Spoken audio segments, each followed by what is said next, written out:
हम आपकी पत्नियां हैं और हमें आपकी वजह से घर से बाहर निकाला गया है और आप लोग हैं कि आराम से सो रहे हैं।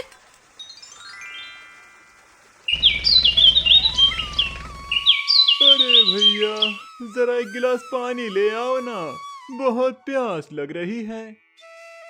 अभी मैं बहुत थका हुआ हूँ, तुम खुद ही जाकर ले लो और मेरे लिए भी ले आना।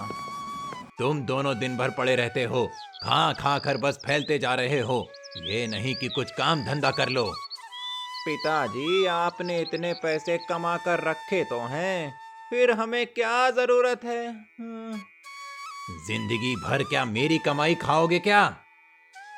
अरे पिताजी, आप क्यों हमें सुनाने लग गए? पानी पी लीजिए। कहाँ है पानी? पहले आप बताइए, आपको प्यास लगी है? बाहर से आया हूँ तो प्यासा तो होऊंगा ही ना। हाँ, तो आप पानी पीने जाओ, तो हमारे लिए भी ले आना। पता नहीं कहां से ये आलसी बेटे मेरे गले पड़ गए हैं, घोड़े जैसे हो गए हैं, लेकिन काम एक पैसे का नहीं करते हैं। साहूकार जी, मैं तो कहता हूँ इनकी शादी करवा दीजिए। शादी के बाद तो अच्छे अच्छे लड़के सुधर जाते हैं। शादी तो करवा दूं, लेकिन इनसे शादी करेगा कौन? अरे, अपने खेतों पर जो धर्मलाल काम करता है ना, उसकी 2 अनाथ भांजियां हैं और शादी के लायक भी हैं। गरीब है, वो तो शादी करवा ही देगा। मुझे तो नहीं लगता इनसे शादी करके कोई भी अपनी जिंदगी खराब करेगी। अरे, आप तो साहूकार हैं, इतनी धन दौलत क्या देखने को है? इसके लिए तो कोई भी शादी करने को तैयार हो जाएगा आपके बेटों से। मेरे बेटे सुधर जाएं बस, मुझे तो कुछ नहीं चाहिए। साहूकार के दोनों बेटे महा आलसी थे। दोनों अपने बिस्तर से एक कदम दूर भी रहना पसंद नहीं करते थे, जिससे साहूकार उन पर गुस्सा होता रहता था।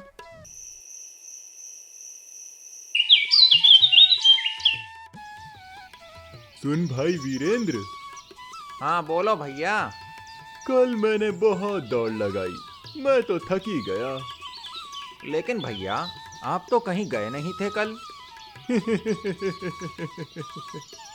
अरे, सपने में मेरे भाई, इतना दौड़ा मैं कि मेरे तो पसीने ही निकल गए। बस बस भैया, मुझे मत बताओ, मैं तो सुनकर ही थका जा रहा हूँ। नरेंद्र और वीरेंद्र के आलस के बारे में गांव के बच्चों को भी पता था, जिस वजह से साहूकार को उनकी शादी के लिए कोई लड़की नहीं मिल रही थी।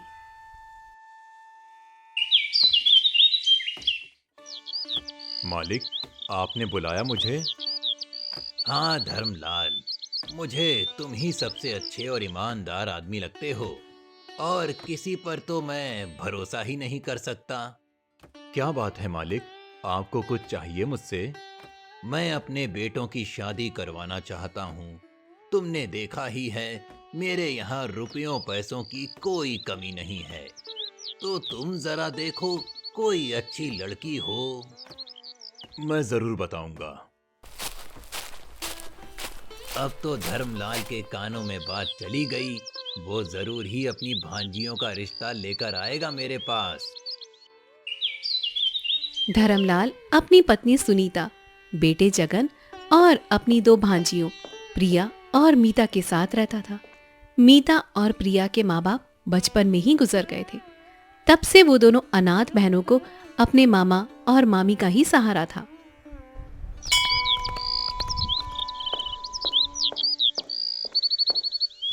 अरे महारानियों, अब सोती ही रहोगी क्या? उठो जल्दी और काम में लग जाओ। जब देखो तब आराम आराम आराम। हाँ। अरे, चिल्ला क्यों रही हो? अभी कौन सा सूरज सिर पर आ गया है? अरे तो तुम क्या चाहते हो जी? सूरज सर पर आ जाए तब ये महारानियां जागे? मैंने यहाँ किसी के लिए धर्मशाला नहीं खोल रखी है। तुमसे तो कुछ भी कहना बेकारी है। ये दोनों ऐसे नहीं उठेंगी, अभी रुको। सुनीता बाहर से पानी की बाल्टी भरकर लाती है और कमरे में सो रही प्रिया और मीता के ऊपर डाल देती है, जिससे दोनों बहनें हड़बड़ाकर उठ जाती हैं। अरे मामी, आप आवाज देकर भी तो उठा सकती थी ना। अच्छा, खुद घोड़े बेचकर सोती रहो और कहती हो मामी आवाज दे दो। हाँ, अब मेरे से ज्यादा बहस मत करो और उठकर ये पानी साफ करो, समझी महारानी हो।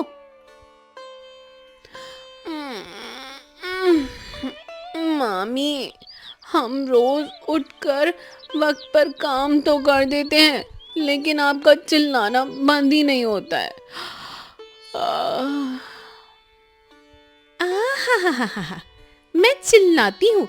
अरे तुम दोनों को पाल रही हूँ, अपना पेट काट काट कर तुम दोनों को बड़ा किया मैंने, और मैं चिल्लाती हूँ? चलो उठो और पानी भर कर लाओ नदी से। ठीक है मामी, अभी जाते हैं।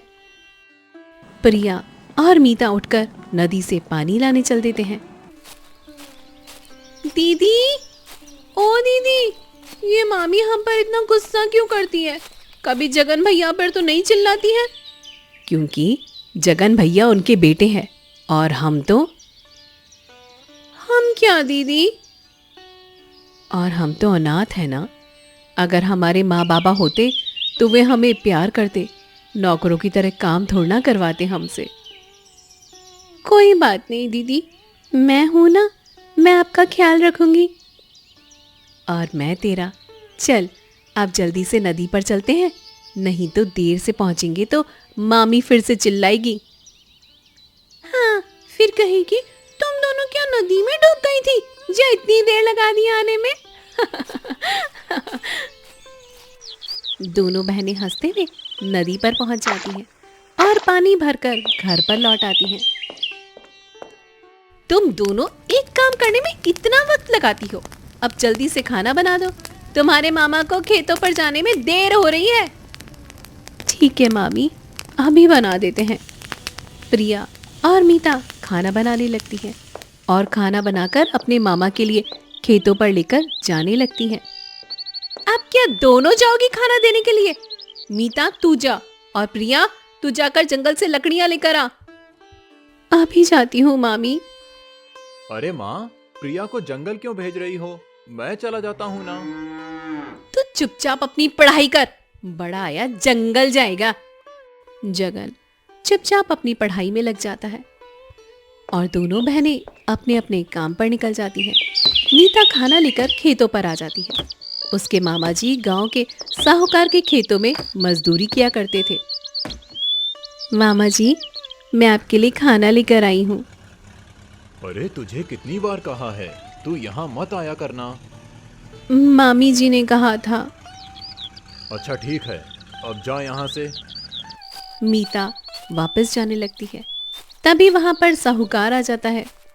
अरे मीता, तुम कब आई? मैं तो बस मामा जी के लिए खाना लेकर आई थी। अच्छा, तो कभी हमें भी बुलाओ खाने पर। अरे मालिक आप, ये तो बस ऐसे ही आ गई थी। जा मीता, तू घर जा। मीता घर चली जाती है और साहूकार धर्मलाल से कहता है। धर्मलाल, मैंने सुना है तुम्हारी 2 भांजियां हैं। जी मालिक। तो मेरे भी दोनों बेटे कंवारे हैं, क्यों ना तुम अपनी भांजियों की शादी मेरे बेटों से करवा दो ना। मालिक, कहना तो नहीं चाहिए, लेकिन आपके दोनों बेटों को पूरा गांव अच्छे से जानता है। मैं मेरी भांजियों की जिंदगी बर्बाद नहीं कर सकता। अरे वो तो गांव वाले जलते हैं मुझसे, इसीलिए बातें फैलाते रहते हैं। तुम तो मुझे जानते हो ना। हाँ मालिक, मैं तो आपके खेतों में एक नौकर हूँ। आपको अपनी हैसियत के परिवार से रिश्ता जोड़ना चाहिए। साहूकार आए दिन धर्मलाल पर अपने बेटों की शादी और भांजियों से करवाने का दबाव बनाता रहता, लेकिन धर्मलाल उनकी बातों को टालमटोल कर देता। ये धर्मलाल इस तरह से तो नहीं मानेगा। मुझे अपने बेटों की शादी के लिए कुछ और चाल चलनी होगी। साहूकार को लगता है मैं अपनी भांजियों को किसी के यहाँ भी ब्याह दूंगा, और ब्याह भी दूं तो क्या, लेकिन इनके बेटों के साथ तो कभी नहीं। मीता घर लौट आती है और प्रिया भी लकड़ियां लेकर घर पर आ चुकी थी। लो मामी, लकड़ियां। अब बताओ और क्या काम है? तुम लोग रोज काम करती हो, फिर भी मुझे बताने की जरूरत पड़ती है। चलो अब जाओ और जाकर कपड़े धोकर सुखा दो। चल बहन, कपड़े धोकर आते हैं। मीता और प्रिया भले ही अपनी मामी के ताने सुनती थी, लेकिन आपस में दोनों बहनें एक दूसरे की ताकत थी। क्या हुआ? तुम्हारी शक्ल पर 12 क्यों बजे हुए हैं? अरे साहूकार तो हाथ धोकर पीछे पड़ गया है। कहता है मीता और प्रिया की शादी उसके दोनों बेटे नरेंद्र और वीरेंद्र से करवा दूं। अरे अब जवान लड़कियों को घर में रखेंगे तो आसपास के लोग तो देखेंगे ही ना। इनके लिए घर देखना शुरू कर दो जी अब। ऐसे ही कहीं भी नहीं करूंगा ना। मेरी बहन की जिम्मेदारियां हैं ये दोनों लड़कियां। मैं उसे क्या मुंह दिखाऊंगा। आपको तो मेरी एक भी बात सुननी नहीं होती है। हाँ। पिताजी, मुझे शहर जाना है पढ़ने के लिए। मुझे कुछ पैसों की जरूरत है। बेटा, मैं तो तुम्हें पहले भी कह चुका हूँ, मजदूरी से जो पैसा मिलता है उससे तो मैं सिर्फ घर का खर्चा ही निकाल पा रहा हूँ। देखो जी, अब इसमें हमारे बेटे की क्या गलती है जो तुम 2 और लोगों को पाल रहे हो? ऐसा तो मत कहो, वो सुनेंगी तो क्या सोचेंगी। जो सोचना है सोच लेने दो। सच तो यही है, उन पर इतना खर्च किया है। अगर पैसा बचा लिया होता तो अपना बेटा शहर जाकर पढ़ाई कर लेता। हाँ। ठीक है, मेरे पास एक रास्ता है। कैसा रास्ता? मैं साहूकार से उधार लूंगा कुछ पैसे तुम्हारी पढ़ाई के लिए। फिर आप चुकाएंगे कैसे? मजदूरी तो करता ही हूं ना, आधी पगार लेता रहूंगा बस। ठीक है, मैं शहर जाकर पढ़ लिख कर नौकरी करूंगा तो मैं ही उधार चुका दूंगा। मेरे बेटे को कितनी चिंता है और वो दोनों है दिन भर बस बातें और खी करती रहती हैं। मैं कल ही साहूकार से पैसे उधार ले लूंगा। अगले दिन धर्मलाल साहूकार के घर पर आता है। क्या हुआ? तुम यहाँ क्या लेने आए हो? अभी तो महीना भी पूरा नहीं हुआ है। मैं किसी और काम से आया हूँ। क्या काम है तुम्हें मुझसे? मेरा बेटा शहर पढ़ने जाना चाहता है तो मुझे कुछ पैसे उधार चाहिए। कितने पैसे उधार चाहिए तुम्हें? 50,000। 50,000? इतने पैसे तुम मुझे वापस कैसे दोगे? मैं चुका दूंगा। ठीक है, ले जाओ, लेकिन अगर नहीं चुका पाए 6 महीने के अंदर तो जो मैं कहूँगा तुम्हें मानना होगा। ठीक है, मैं तैयार हूँ। धर्मलाल साहूकार से पैसे लेकर घर पर लौट आता है। कुछ बात बनी क्या? हाँ, उसने मुझे 50,000 रुपए उधार दिए हैं, लेकिन क्या? लेकिन 6 महीने में पैसे लौटाना भी है। और अगर नहीं लौटा पाए तो? अगर नहीं लौटा पाए तो फिर वो जो कहेगा हमें करना पड़ेगा। नहीं पिताजी, मुझे ऐसे पैसे नहीं चाहिए। नहीं बेटा, तू पढ़ने शहर जा। मैं तेरी पढ़ाई के बीच गरीबी को नहीं आने दूंगा। उसके पैसे तो मैं चुका ही दूंगा।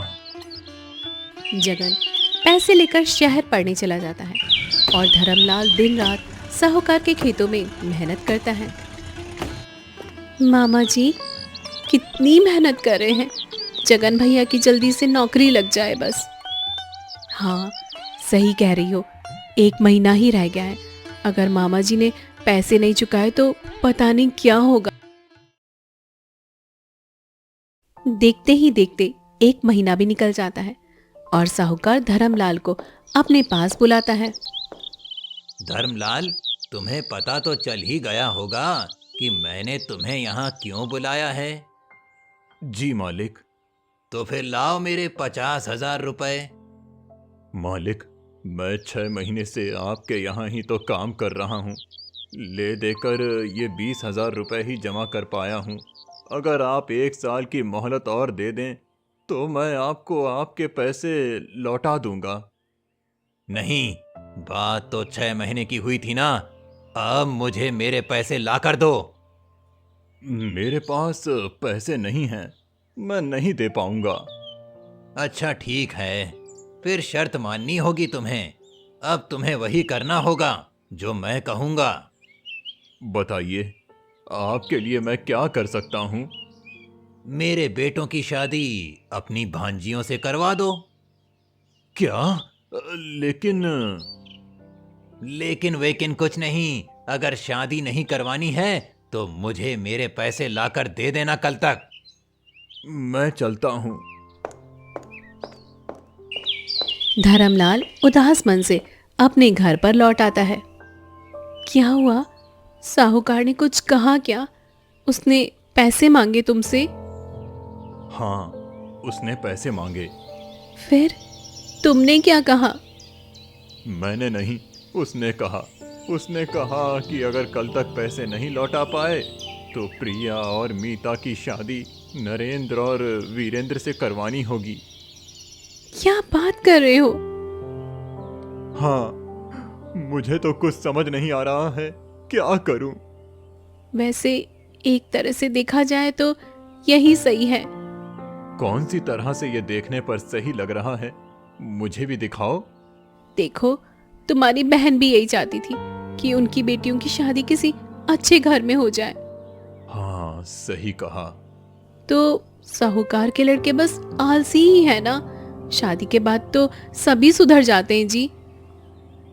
लेकिन अगर नहीं सुधरे तो मैं प्रिया और मीता को ऐसे कुएं में नहीं धकेल सकता।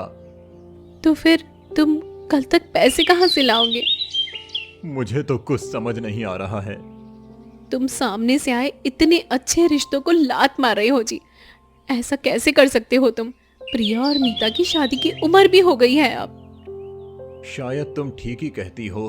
वैसे भी हम यहीं तो रहते हैं। अगर उन्हें कोई समस्या होगी तो वो हमारे पास आ जाएंगी। वही तो मैं कह रही हूँ, कम से कम सामने तो रहेंगी वो। ठीक है, मैं साहूकार की बात मान लूंगा। अगले दिन धर्मलाल खुद ही साहूकार के घर पर पहुंचता है। लाओ लाओ, मेरे पैसे लाओ। मेरे पास पैसे आज भी नहीं हैं, लेकिन मैं आपकी बात मानने को तैयार हूँ। अरे वाह, तुम जल्दी ही समझ गए कि मैं तो तुम्हारे फायदे की ही बात बोल रहा था।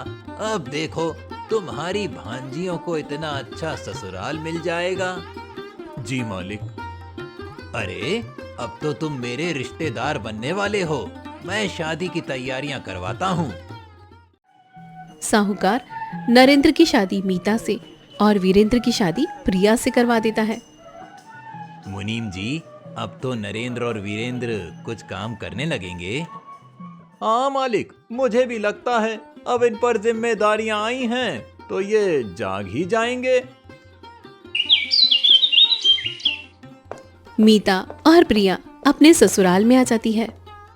दीदी, कितनी बड़ी हवेली है। हाँ, सही कह रही हो। मामी तो हम दोनों को ऐसे ही महारानी बोलती थी, लेकिन अब तो हम सच में महारानियां बन गए हैं। लेकिन हमारे पति तो अभी तक सो रहे हैं। इतनी दोपहर हो गई है। चलो चलकर उन्हें उठाते हैं। मीता और प्रिया अपने पतियों को जगाने के लिए कमरे में जाती है।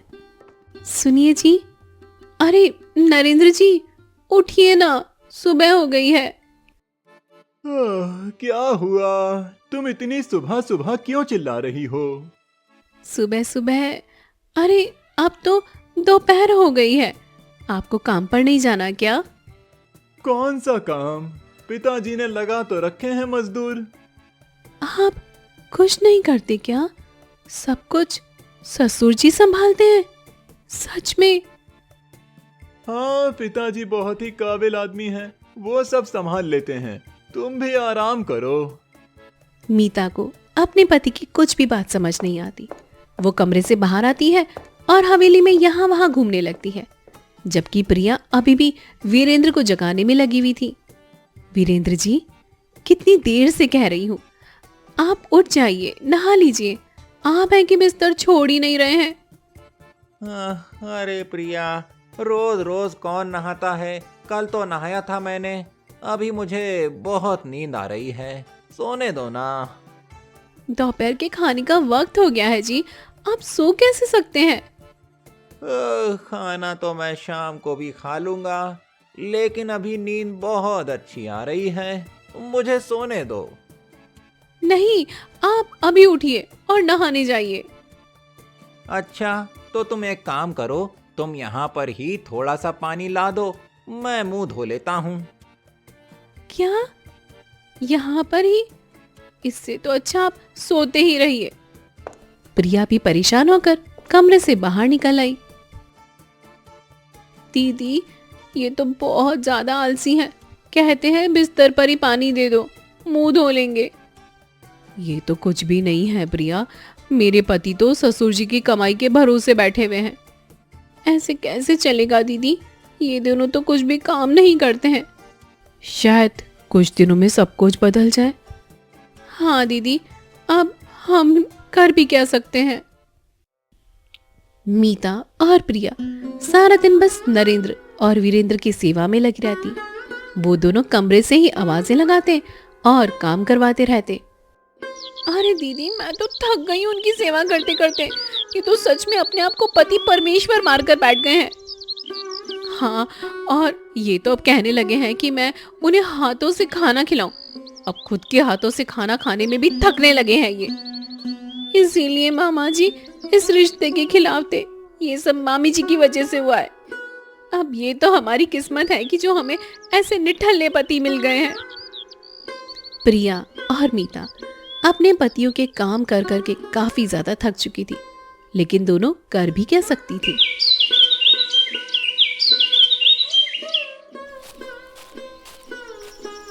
मुनीम जी, आपने तो कहा था शादी के बाद सुधर जाएंगे, लेकिन ये तो शादी के बाद और भी आलसी हो गए हैं। पहले कम से कम खुद हाथों से खाना तो खाते थे, अब तो वो भी बहुएं कर रही हैं। कुछ और रास्ता निकालना पड़ेगा दोनों को रास्ते पर लाने के लिए। क्या करें हम? अब तो मुझे भी लगने लगा है कि बहुओं की जिंदगी खराब कर दी मैंने। आप ऐसा मत सोचिए, मेरे दिमाग में एक उपाय है। क्या? मुनीम साहूकार को योजना बताता है, जिसे सुनकर साहूकार के चेहरे पर मुस्कान आ जाती है।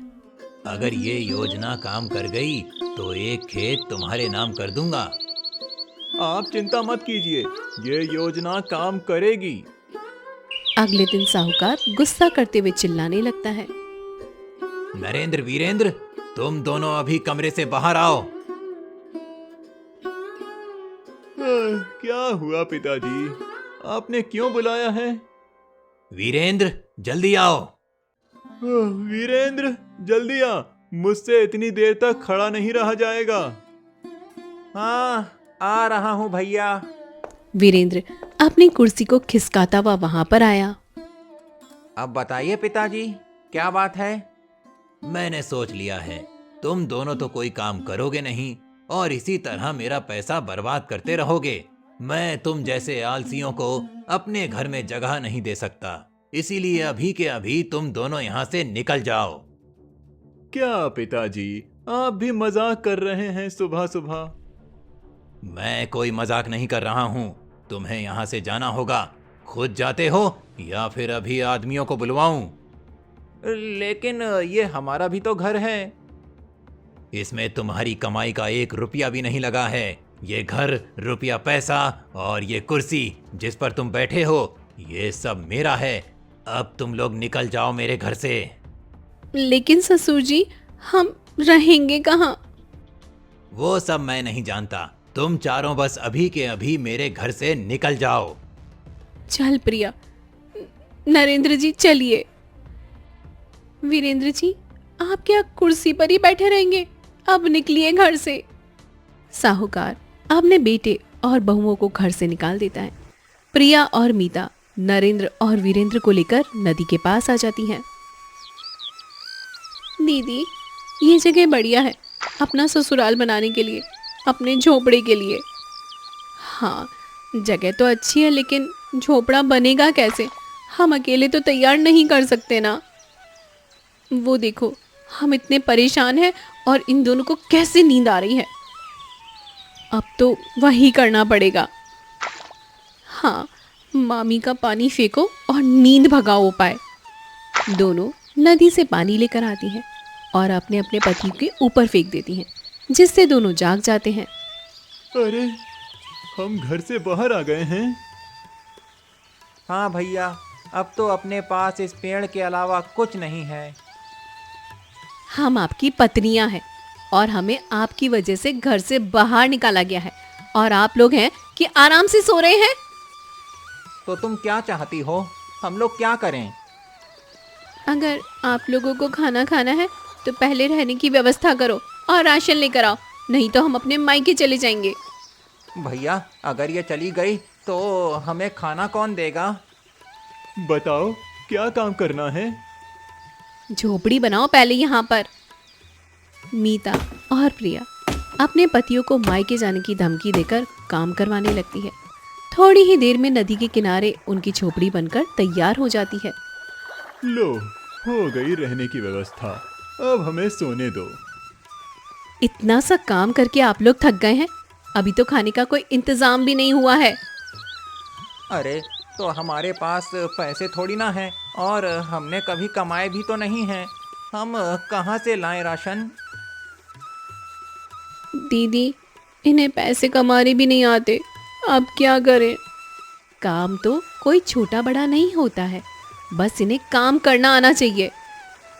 लेकिन इन्होंने जिंदगी में कभी कोई काम ही नहीं किया है दीदी, ये लोग करेंगे ही क्या। मेरे पास एक उपाय है। वो क्या दीदी? मीता प्रिया को सब कुछ समझा देती है और दोनों बहनें नदी के पास जाकर आवाज लगाने लगती हैं।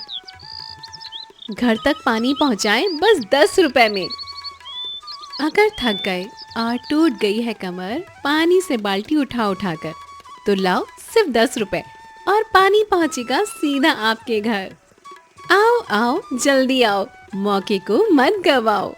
दोनों की आवाज सुनकर उनके पति जाग जाते हैं और कहते हैं, तुम दोनों ने नया काम शुरू किया है, लेकिन इतनी भारी बाल्टियां तुम लोगों के घर तक कैसे पहुंचाओगी?